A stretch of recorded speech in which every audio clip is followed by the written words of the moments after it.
안녕하세요. GMP케어의 정재호 전무입니다. 이번 시간에는 첨단 바이오 약품 GMP에 관해서 세 번째 시간입니다. 이 시간에는 이제 품질 관리를 어떻게 할 것인지, 그다음에 각 특성에 따른 제형 품목별로 어떻게 관리해야 될 것인지, 유형별로 관리할 사항에 대해서 여러분과 같이 알아보도록 하겠습니다. 첫 번째 이제 품질 관리 컨트롤이라고 하는 GMP 있어서 품질 관리가 하나의 축인 거지요. 그러니까 GMP에는 크게 이제 두 가지 기둥이 있다고 하면 첫 번째 기둥은 제조 관리, 즉 생산에 관한 관리 부분이고, 두 번째는 이제 품질 관리, 생산된 의약품에 대한 품질을 어떻게 관리할 것인지 두 번째 축에 대해서 설명을 드리겠습니다. 품질 관리 원칙에 대해 있어서 특별히 이제 시험을 어떻게 관리해야 될 것인지에 대해서 이제 우리 규정에서 요구하고 있는 이런 것들은 사실 이제 일반적인 GMP 룰에 있어서 품질 관리를 철저히 해라. 그다음에 여러 가지 이제 그 시험 기록에 관한 부분들 이런 것들도 있을 수 있지만, 여기 이제 첨단 바이오 의약품의 경우 시험 성적서에 대한 기재 사항을 어떻게 가져가야 될 것인지를 정하고 있는 내용입니다. 시험 성적서에는 품명, 제품명이 되겠죠. 제품명, 그다음에 제조 번호, 그다음에 뭐 제조 번호가 아니면 관리 번호. 물론 시험 성적이 그 의약품뿐 아니라 원료 물질이라든가 이런 것도 있을 수 있기 때문에 관리 번호가 부여될 수도 있습니다. 관리 번호 또는 제조 연원일 이런 것들이 이제 특정이 돼야 되고요. 그다음에 의뢰된 검체에 대한 명칭, 그죠? 명칭이 바로 품명이 되겠죠. 그다음에 제조원에서 표시한 제조 번호, 제조 일자 또는 제조 번호가 미표시된 경우는 자체 부여한 관리 번호. 그렇죠. 아까 관리 번호라는 이야기가 원래 이제 제조하는 대부분의 제조 업체에서는 자기들이 만든 물건에 대해서 관리할 수 있는 번호를 부여를 제조 번호로, 보통 라트 번호라고 보통 개념상으로, 그래서 그 한 제조 번호는 대개는 품질이 일정하다라고 일단은 가정을 하고 관리를 하는 겁니다. 그래서 제조 번호가 동일하면 품질은 거의 동일하다. 이런 관점에서 제조 번호 안에서 대표로 샘플을 몇 개 해가지고 검사를 하는 거죠. 그래서 같은 제조 번호는 같은 품질이다. 보통은 이거를 성립하는 상태에서 품질 관리를 한다. 이렇게 보시면 될 것 같고요. 그다음에 이제 워낙 대량으로 만든 뭐 공산품의 경우는 제조 번호를 따로 부여하지 못하는 경우가 있거든요. 그게 이제 한 날 뭐 만들어진 것 또는 한 1개월 동안 만든 것 같은 번호가 있을 수도 있어서, 사실 그런 경우는 이제 제조업체에서 내가 입고할 때 자체적으로 입고 날짜의 물량에 따라서 관리 번호를 부여하게 되죠. 그래서 그런 관리 번호를 여기서는 이야기합니다. 그다음에 시험 번호. 시험 번호는 이 시험을 수행할 품질 부서에서 순서에 따라서 접수하는 번호를 부여를 하기도 하고요.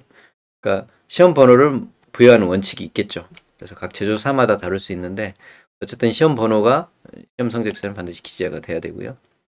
그다음에 접수한 날짜, 시험하고 판정한 날짜 이런 것들을 성적서에 기재를 하고, 그다음에 이런 이제 접수하고 언제 시험했고 언제 결과가 나왔는지를 시험 성적서에는 동원 반영을 하라고 하고 있고요.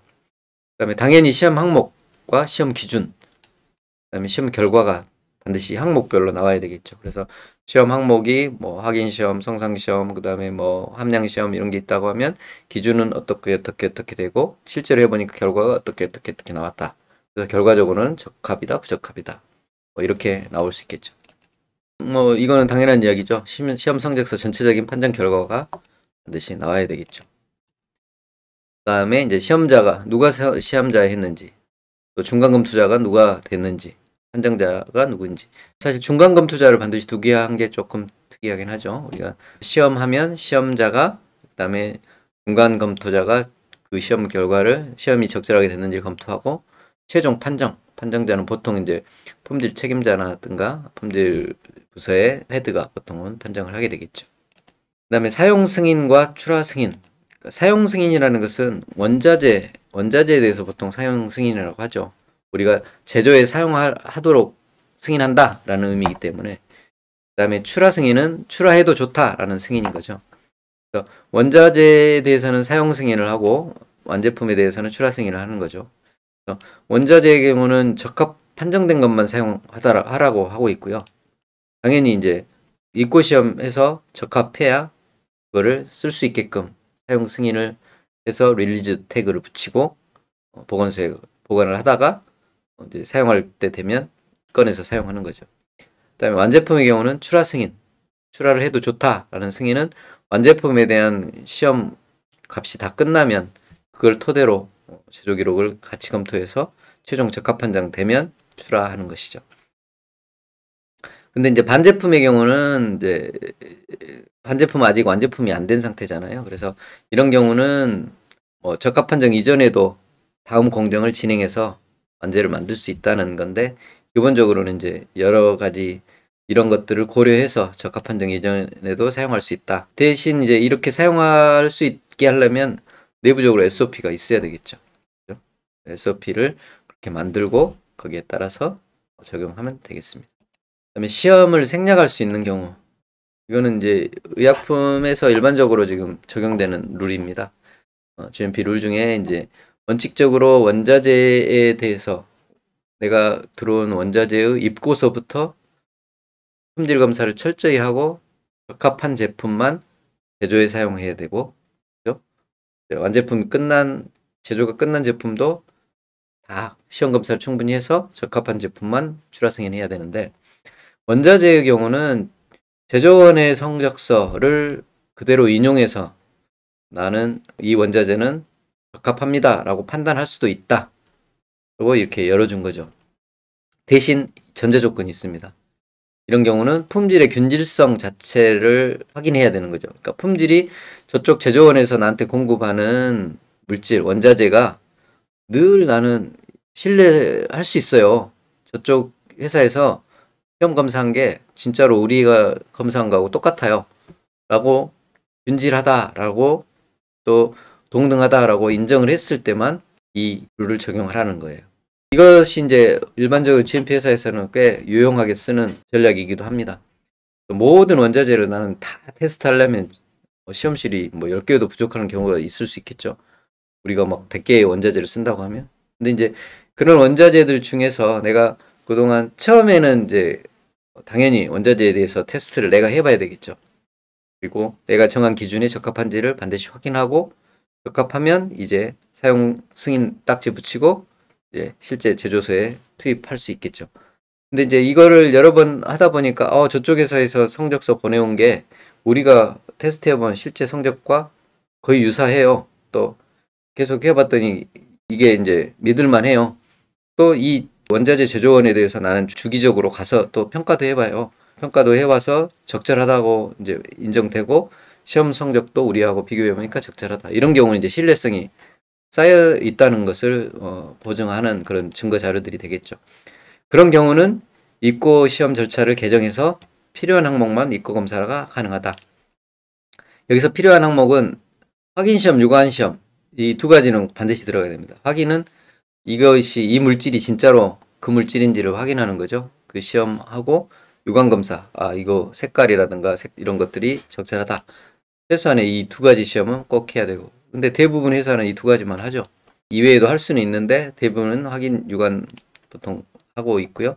다만 이런 경우에도 정기적으로 전 항목 시험은 주기적으로 실시해라. 이 정기적이라는 것을 이제 회사의 자유에 맡겨놨어요.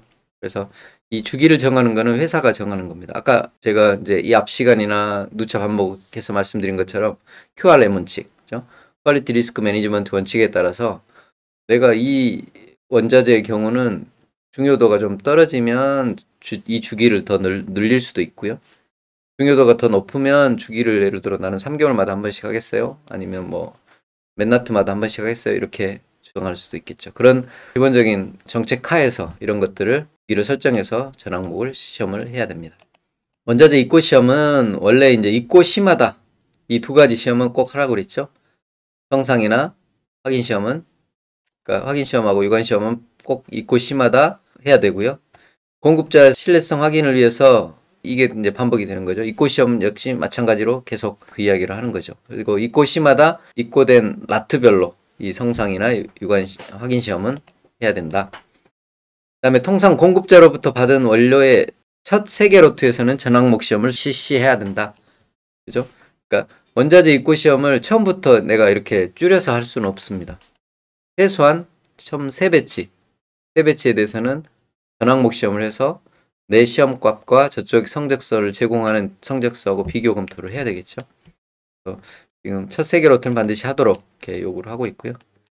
그다음에 출발 물질을 입고 할 때 용기별로 확인 시험을 실시해라. 이제 공급자 밸리데이션이 공급자가 내가 적절하다라고 늘 공급자의 어떤 샘플링 이라든가 아니면 시험 품질 관리 방법이라든가 제조 관리 방법이라든가 이런 것들이 다 적절하다고 내가 판단했을 때는 일부 용기에서만 해도 된다. 그러니까 기본적으로는 용기별로 모든 용기에서 확인 시험을 실시하는 게 맞다라고 이야기하고 있습니다. 그다음에 시험 결과 중간 검토. 아까 중간 검토자가 사인을 해야 된다라고 시험 성적서에 표시하도록 하고 있다고 했죠. 시험자와 별도 인원에 의해서 중간 검토는 수행이 돼야 된다. 그러니까 시험자가 있고 중간 검토자가 있어야 되는 거죠. 그러니까 품질 시험실에서는 실제로 시험하는 사람과 그 다음에 중간 검토자. 물론 다른 시험의 시험자가 중간 검토자가 될 수도 있겠죠. 그래서 중간 검토자가 반드시 해야 되고요. 이 중간 검토자의 역할은 시험 결과와 기록이 일치하는지, 또 계산이 정확한지 점검한 이후에 중간 검토자가 사인을 해야 되는 것입니다. 그러니까 보통 이제 일반적인 의약품에 있어서 GMP의 룰 중에 하나가 중요한 공정에 대해서는 이중 점검을 해라. 이런 원칙이 있거든요. 이중 점검이란 건 어떤 거냐면 두 사람이 그러니까 실시한 사람과 옆에서 확인한 사람이 있어야 된다는 거죠. 그래서 어떤 뭐 측량을 한다거나 중요한 뭐 제조 공정상에서 보면 내가 이제 제조 공정을 확인하는 어떤 그 단계에 있어서 작업자가 확인하고 옆에 있는 제2작업자가 확인하고 이렇게 해서 보통 제조 기록에 두 사람이 사인하게 되는 거죠. 시험도 마찬가지입니다. 시험도 이런 여기는 이제 시험은 거의 모든 시험에 예외 없이 적용을 하게 되겠죠. 그래서 실제로 시험자가 자기가 시험하고 사인하면 그 시험이 제대로 됐는지를 제2의 그 시험자가 중간 검토를 해야 되고 이게 정확하다 그러면 서명한 다음에 최종 판정자는 최종 판정에 사인을 하게 되는 것이죠. 시험 결과 판정. 이 판정은 대개 이제 품질 관리 책임자가 하는 업무 중에 하나죠. 그래서 시험 결과를 적합 여부를 판단하는 것입니다. 그래서 그 완제품에 대해서 특별히 내가 출하 승인을 위한 시험 이런 경우는 결과 판정할 때 그냥 시험 결과만 보는 것이 아니라 제조 기록서도 보고요. 그러니까 배치 레코드를 보는 거죠. 그 다음에 완제품의 시험 결과뿐 아니라 중간에 반제품이나 공정검사 이런 것들이 제조 기록서에 포함이 될 수도 있겠죠. 그러한 그 시험 결과도 종합적으로 검토하고 적합하다라고 하면 적합 판정을 해야 되는 겁니다. 그래서 여기에 이제 기록서들을 보면 제조 공정 기록, 공정 검사 결과, 그다음에 포장 기록, 그다음에 환경 모니터링. 이것은 이제 실제로 환경 모니터링이 배치 레코드에 들어가 있지는 않죠. 대개는. 그래서 환경 모니터링이 이제 배치 레코드에 연계해서 링크가 돼 있긴 하지만 그 시기 동안에 했던 환경 모니터링 결과도 대개는 이제 이런 완제품 시험 결과를 판정할 때 참고를 하고 검토를 해야 된다는 의미입니다. 그래서 이제 특히 환경 모니터링이 중요한 이유는 우리가 이제 첨단 바이오 의약품의 경우는 아까 무균 공정이 많거든요. 그러면 무균 공정은 기본적으로 그레이드 A 그레이드에서 수행을 하게 되고 이 그레이드 A에 대한 환경 모니터링의 원칙은 뭐냐면 제조 공정이 수행되는 전 기간을 커버해야 됩니다. 연속적으로. 그래서 이제 환경 모니터링의 이제 종류에 크게는 뭐 두 가지일 수도 있는데 첫째는 이제 밀입자, 그죠? 파티클. 부유 입자가 몇 개 정도 나오는지.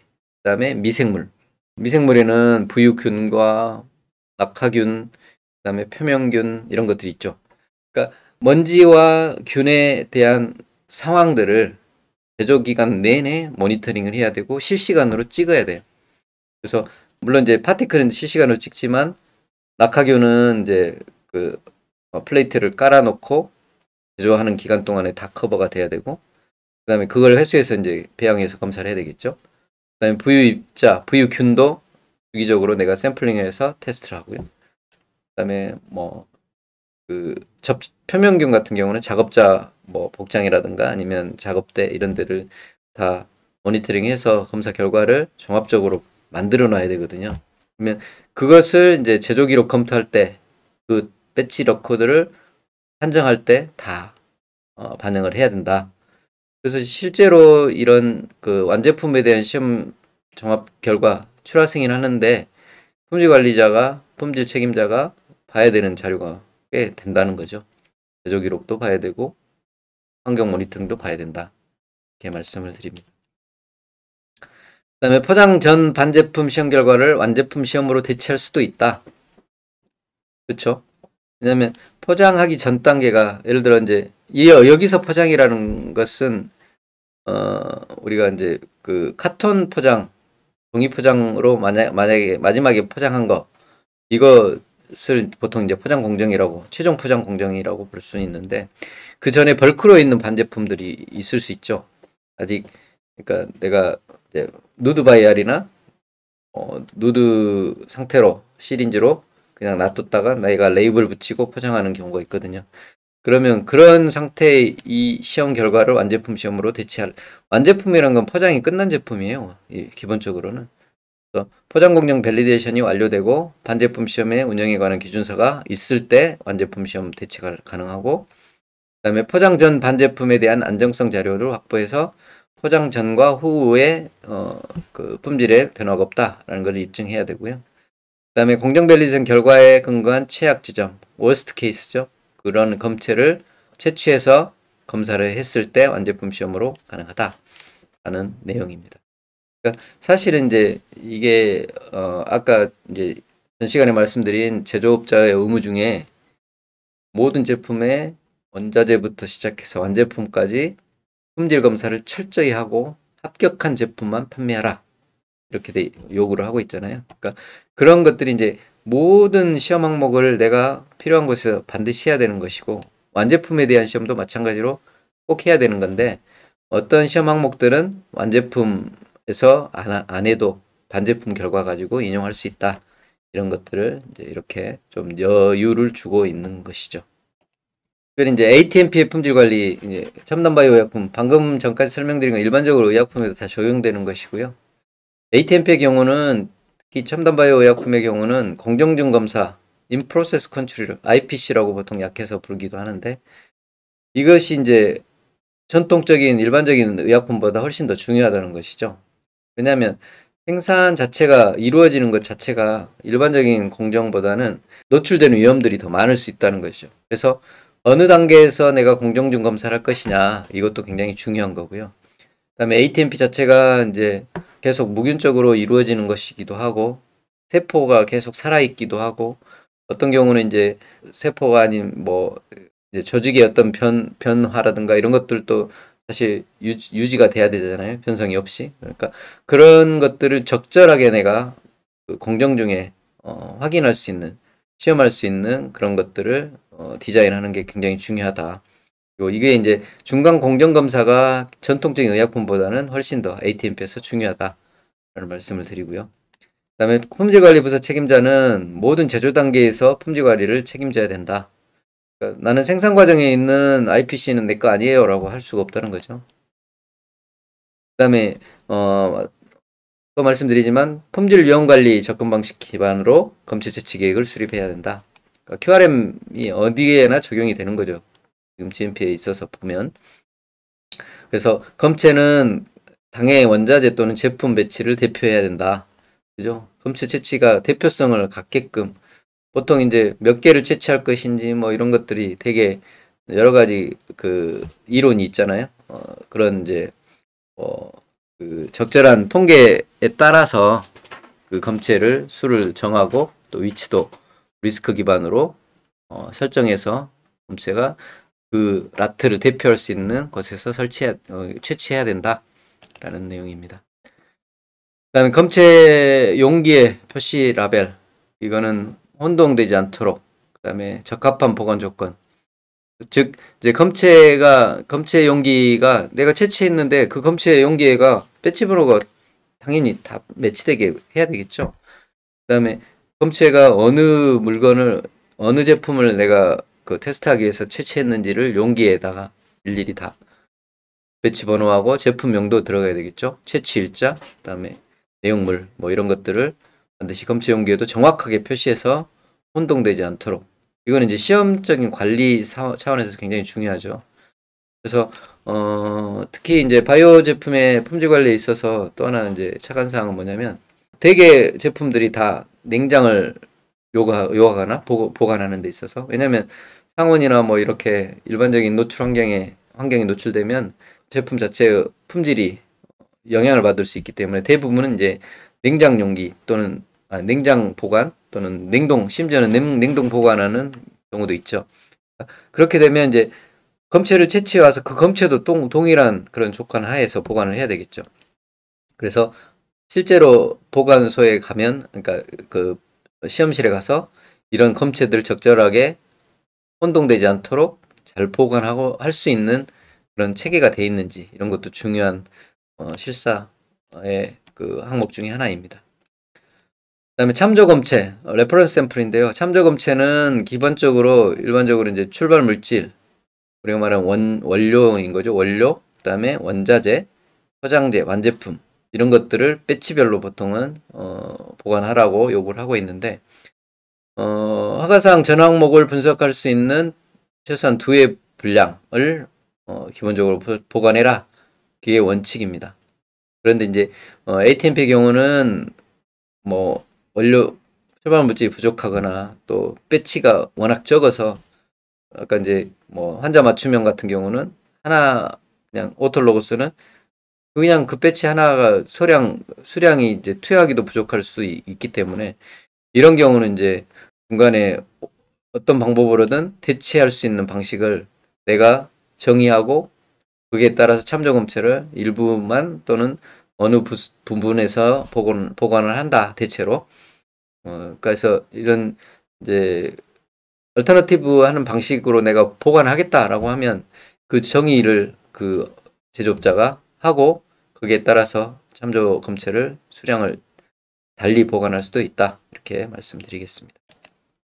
그다음에 이제 출발 물질 검체 같은 경우는 보관 기간을 정하고 있는데, 보관 기간 자체가 배치 출하 승인 후 2년 동안 보관하라고 원칙적으로 요구를 하고 있고요.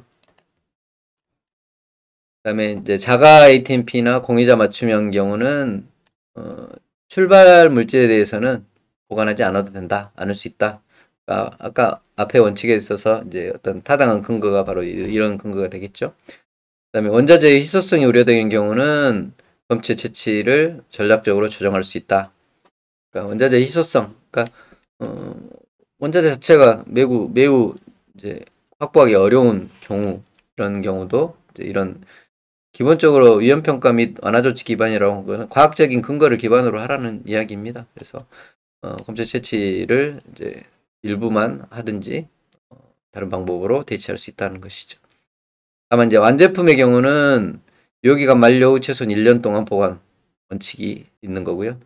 그러니까 사용기간 끝난 다음에 1년 동안, 이거는 거의 모든 GMP의 완제품 검체의 보관 기간하고 거의 비슷합니다.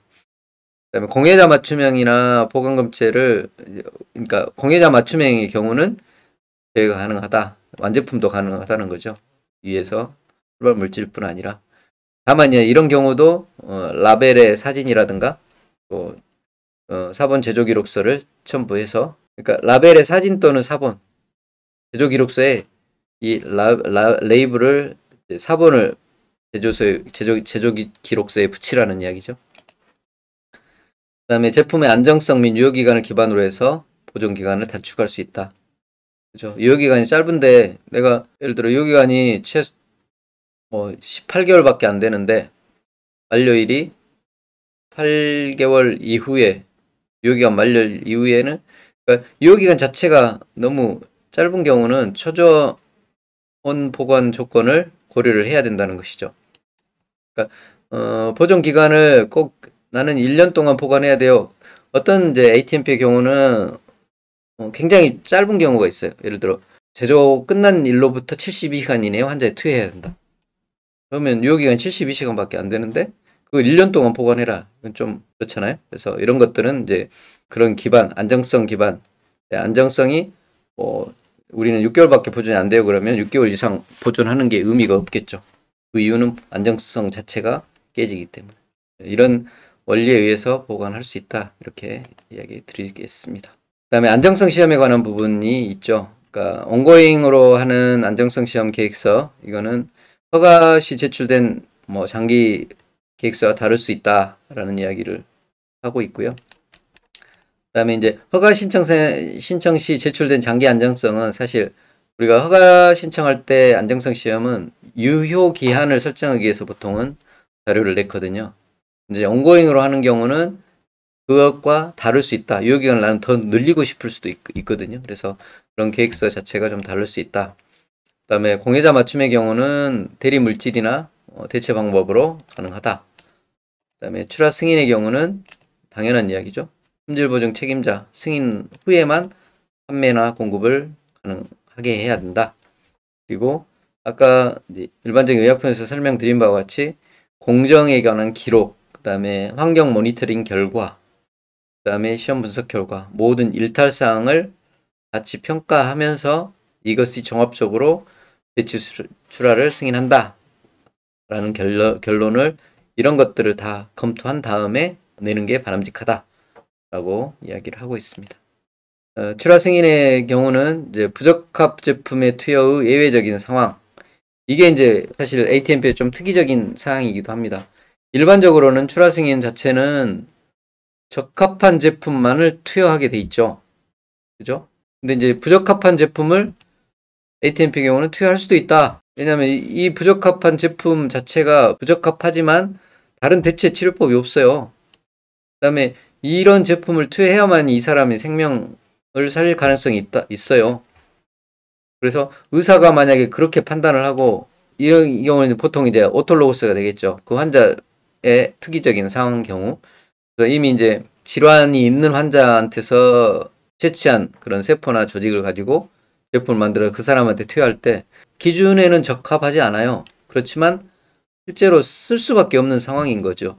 그래서 이런 경우는 의사가 반드시 서면으로 요청하고 부적합함을 명시하고 당국에 보고하도록 그렇게 요구를 하고 있습니다. 이거는 굉장히 좀 일반적인 의약품의 GMP 룰하고는 조금 배치되는 것이긴 하지만, 이게 이제 사람의 생명을 살릴 가능성이 유일하다, 이 방법밖에 없다라고 하면 이렇게 할 수 있다, 이런 법적인 근거를 만들어 주는 거죠.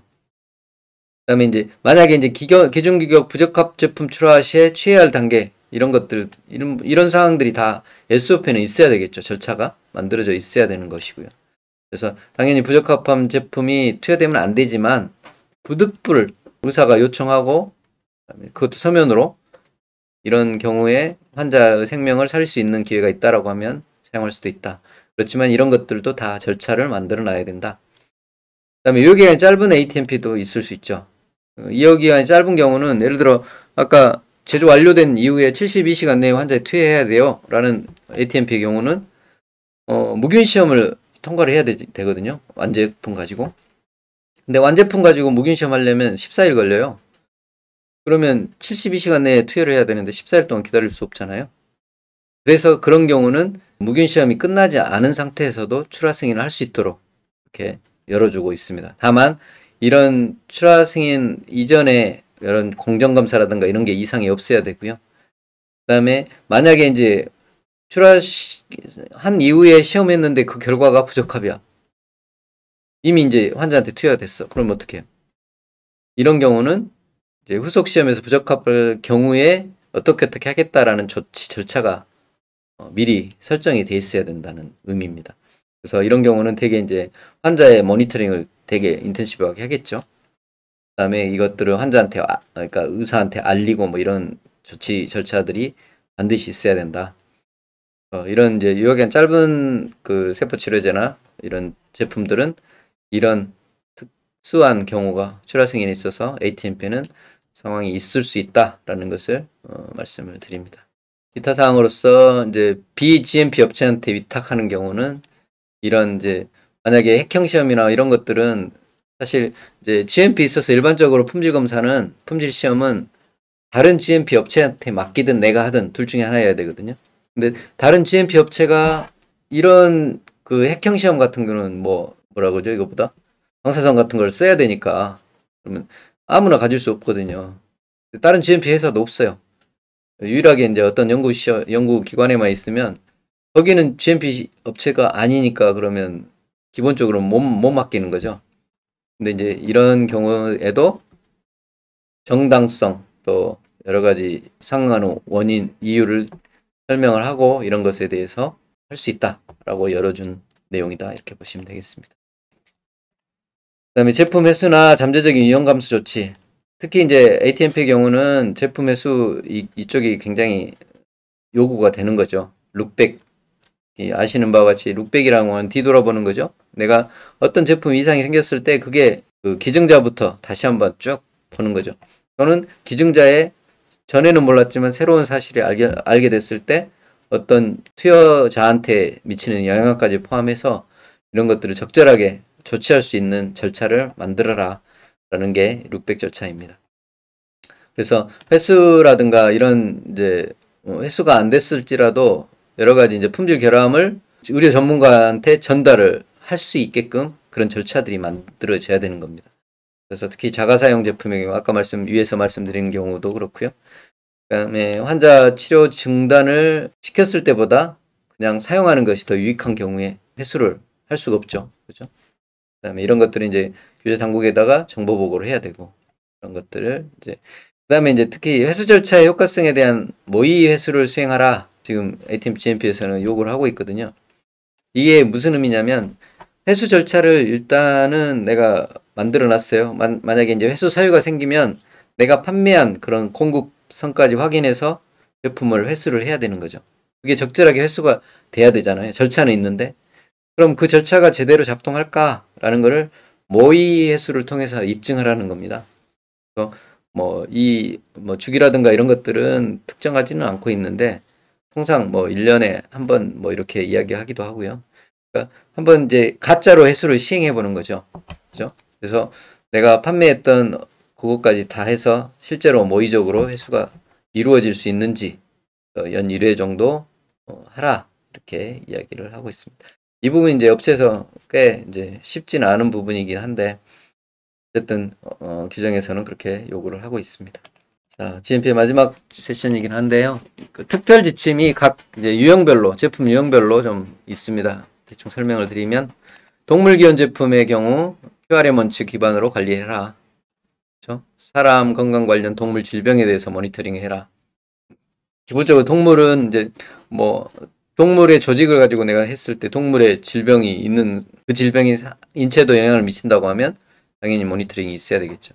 그다음에 도축장 등 시설에서 통제 조치, 그다음에 제조 및 유통에 대한 통제 조치, 그다음에 출발 물질 또는 원자재에 대한 정기 감사. 이종세포의 경우는 사육 시설에서만, 그죠? 그러니까 야생이나 도살장은 안 된다 이런 것이죠. 그러니까 동물 기원 제품들은 이런 여러 가지 QRM 기반으로 관리를 해야 된다라는 내용입니다. 그다음에 유전자 치료제. 유전자 치료제의 경우는 역시 이것도 위험 기반 접근 방식, 그다음에 생물학적 위험 등급 관리해서 안전 관리해라.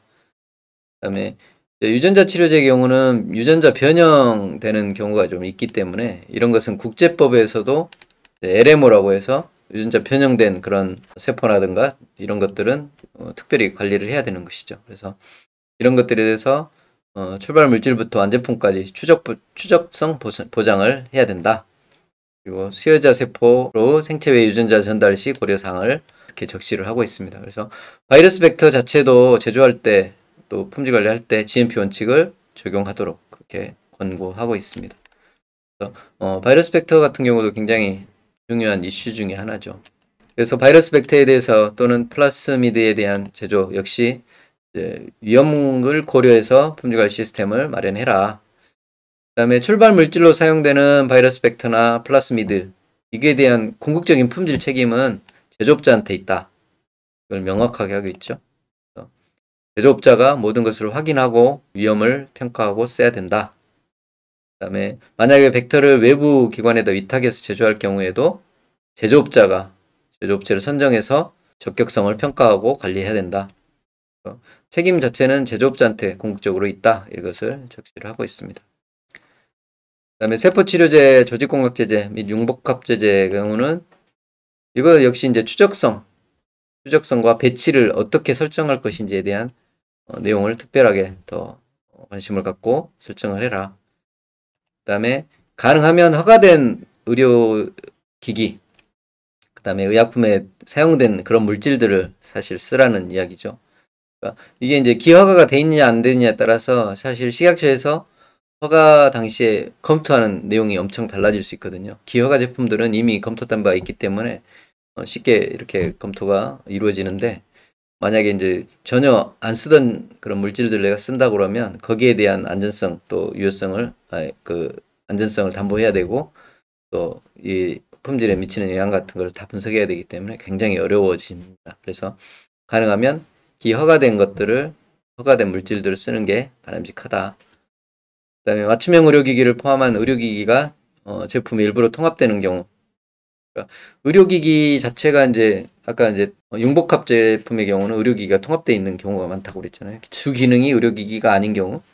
그래서 똑같은 건데 의료기기 쪽에서는 이게 이제 주 기능이 의료기기라고 클레임을 하게 되면 그건 의료기기로 가는 거예요. 그래서 이런 것들은 이제 어떻게 의료기기가 사실 이제 의료기기 자체가 허가돼 있는 제품 자체가 내 ATMP의 일부로 들어온다. 그러면 이제 그 허가된 의료기기의 체계도 있기 때문에 그것과 어떻게 이제 품질 계약을 체결할 것인지, 의료기기가 중단되면 이제 사실 여기만 공급이 되는 수가 있잖아요. 의료기기가 단독으로 판매되다가 내가 쓰는 제품에만 들어오면 또 그때 품질에 관한 부분은 어떻게 유지할 것인지, 이런 것들에 대한 추가적인 협의가 이루어져야 된다. 이렇게 말씀을 드리겠습니다. 이상으로 이제 각 그 제품의 특성에 따른 GMP의 어떤 특별한 관리 포커스를 말씀을 드렸습니다. 오늘 이 시간 이제 제가 설명드린 내용은 첨단바이오 의약품의 품질 관리, GMP의 일부인 하나의 축인 품질 관리에 대해서 개략적으로 설명을 드렸고, 그다음에 제품 자체의 유형별로 어떻게 소스가 어디냐에 따라서 어떤 식으로 관리해야 되는지를 규정에 따라서 설명을 드렸습니다. 혹시 이제 더 추가적인 내용이나 GMP 관련된 질문 있으시면 여기에 있는 저희 메일로 문의해 주시면 제가 성심성의껏 답변을 드리겠습니다. 감사합니다.